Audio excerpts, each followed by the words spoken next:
Welcome to TJ Walker Interactive along with Jennifer Wallerstein. I'm Mike Bako. TJ, our top story today, a court in Maryland has ruled that cameras cannot be allowed inside of hospitals. Is this going too far? Are we taking the law out of something that should be joyous, something that everyone wants to celebrate with the rest of their family and preserve for the rest of their lives? Well, the hospital's position is their first responsibility is to health of patients, and if something happens during a pregnancy or a delivery and a life is at stake, if you're having to trip over wires and cables and the cameraman, I could see where that's distracting. Although these days, when you can just pull out an iPhone and capture everything, if you're going to allow a parent or a family member in the room, it's hard for me to see why that would be so disruptive. Certainly nobody should be videotaped without their consent if they're having a baby. But beyond that, I don't know that I really buy the argument that it's that disruptive to the actual healthcare process. Well, Jennifer, what's your take on this? Well, there's other issues at play here. They're saying that parents have videotaped their child being born, and that in one situation where a child had brain damage, the video was used in court that was taken on that day, and basically the doctor was annoyed that she was caught. And so there's other issues going on here, but as a woman, I just think that if you're comfortable with that and you want your husband to videotape the baby being born, that's really your decision, as long as you're not in the way of the doctors and nurses and creating a nuisance. I mean, they limit how many people can be in the delivery room. It's not like you have 20 people videotaping. So I vote in favor of having the right to videotape. Now, I do feel some sympathy for doctors, because a lot of parents have this attitude: if their little Johnny or Jennifer is not born, a complete genius and everything is perfect, they've got to sue somebody, and it's got to be the doctor. And it's just not the doctor's fault if your kid is not perfect or isn't a genius. On the other hand, doctors, like people in every profession, they have some incompetence too. And if you do something incompetent during a delivery and a video camera records it, why shouldn't it be used as evidence?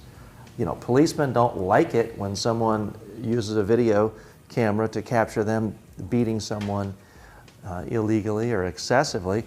It's still admissible in court. You can't pass a law saying nobody can record something when they're stopped by the police. Mike, final takes. Well, I think I sort of side with Jennifer, where this is something that, you may have one child, you may have multiple children, but this is something that you want to savor for the rest of your life. But a part of me also thinks back to, well, wait a minute, when I was born, they didn't have video cameras in there, and the memories that my parents have are still the same as if they could go back and watch it on a YouTube or on a Facebook where they post the video. So I could sort of see the hospital's point of view as well, but the main point is that now as you mentioned, we have so many different ways to capture this video, to capture these things, that I'm sure it's going to be infiltrating a lot of other places in our lives. Sticking with videos, Barbara Bush, daughter of former President George Bush, has stepped away from her family's position, certainly the position of her presidential father, who fought to have an amendment declaring gay marriage illegal, has now sided with a group of New Yorkers, including Rosie O'Donnell, Fran Drescher, Kenneth Cole, and the singer Moby, in making a pro-gay marriage video for New Yorkers to try to push for that legislation.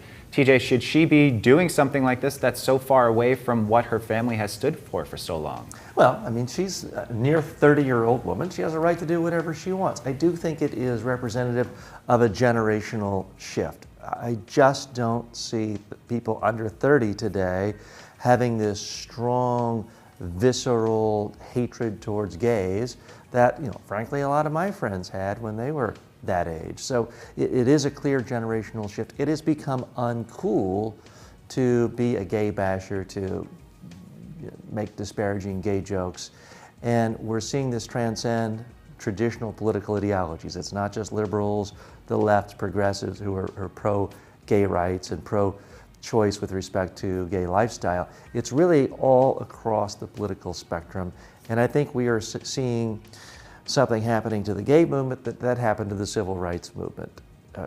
You certainly saw conservatives in the 50s, early 60s, flat out in favor of segregation. You don't hear conservatives embracing that anymore. The same thing is happening with trying to stigmatize gays. It's not just Barbara Bush, it's Meghan McCain, it's the whole new generation of young conservatives. They see no contradiction between being conservative and being, pro-gay. So I think that issue is pretty much going to be dying out soon. I'm TJ Walker.